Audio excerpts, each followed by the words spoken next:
मेरे हाथ में ये दो सेब है। एक सेब है हिमाचल के किन्नौर का और दूसरा सेब है कश्मीर का। लेकिन इन दो सेब के अलावा भी एक सेब है जिसे आपको बायकॉट करना है और वो सेब है तुर्की का। हिमाचल के इन सेबों से सुगंध आती है हिमाचल की मिट्टी की, भारत की मिट्टी की।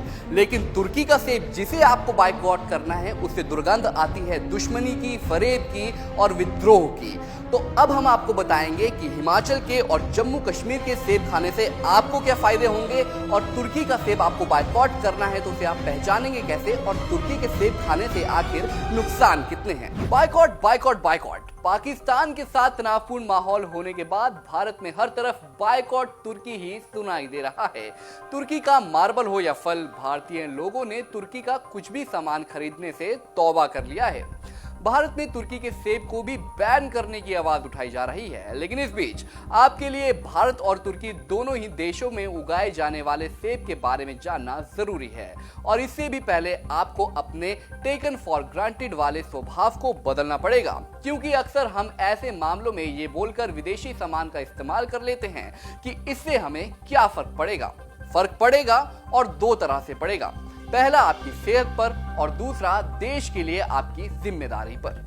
तुर्की के सेब को बायकॉट करने की वजह सिर्फ दोनों देशों के बीच बड़ी दूरियां ही नहीं बल्कि आपकी सेहत भी है, क्योंकि कई जानकारों का मानना है कि तुर्की के सेब पारंपरिक खेती से कम और फर्टिलाइजर्स की मदद से ज्यादा उगाए जाते हैं। इससे तुर्की के सेबों में हानिकारक शुगर होने की मात्रा ज्यादा होती है जो आपकी सेहत को फायदा कम और नुकसान ज्यादा पहुंचाएगी। जबकि हिमाचल और कश्मीर के सेब इससे बिल्कुल अलग हैं, क्योंकि भारत के पहाड़ी इलाकों में उगाए जाने वाले सेब पारंपरिक खेती से उगाए जाते हैं और किसी तरीके के इंजेक्शन का इस्तेमाल नहीं होता और फर्टिलाइजर्स का इस्तेमाल ना के बराबर किया जाता है या फिर किया ही नहीं जाता। तुर्की में सेब की कई किस्में उगाई जाती हैं जैसे गाला, फूजी, ग्रैनी स्मिथ और स्टाकिंग। वहीं हिमाचल के royal delicious, red delicious, golden delicious और ग्रैनी स्मिथ जैसी कई प्रजातियां उगाई जाती हैं जो रंग, आकार और स्वाद में भिन्न होती है।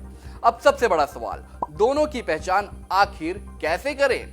दिखने में सेब बिल्कुल एक जैसे होते हैं, इसीलिए सेब के डिब्बे से इसकी पहचान करें।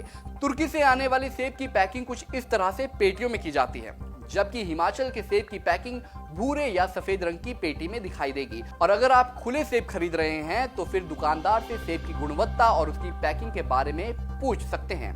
आखिर में आपको एक चौंकाने वाली बात बताता हूं। हिमाचल प्रदेश में लगभग 4 लाख परिवार, जम्मू कश्मीर में 8 लाख परिवार और उत्तराखंड में 1 लाख परिवार सीधे रूप से सेब उत्पादन और इससे जुड़ी गतिविधियों पर निर्भर हैं। और अब आप खुद अंदाजा लगा सकते हैं कि उत्तर भारत के पहाड़ी इलाकों में सेब की कितनी बड़ी लेवल पर पैदावार होती है। लेकिन इसके बावजूद भारत तुर्की से करीब 1000 से 1200 करोड़ के बीच में सेब आयात करता है। अब निर्भर आप पर करता है कि आपको हिमाचल या कश्मीर के सेब खाकर अपनी और अपनों की सेहत को तंदुरुस्त बनाना है और भारत में कारोबार को बढ़ाना है, या फिर तुर्की का ये सेब खाकर आपको अपनों की सेहत खराब करनी है और कारोबार को भी खराब करना है भारत के। अब आपकी क्या राय है कमेंट बॉक्स में लिखकर बताइएगा। ये वीडियो पसंद आया हो तो शेयर जरूर कीजिएगा। हमसे जुड़े रहने के लिए हमारे YouTube चैनल को सब्सक्राइब करें और नई वीडियो की नोटिफिकेशन के लिए बेल आइकॉन को दबाएं।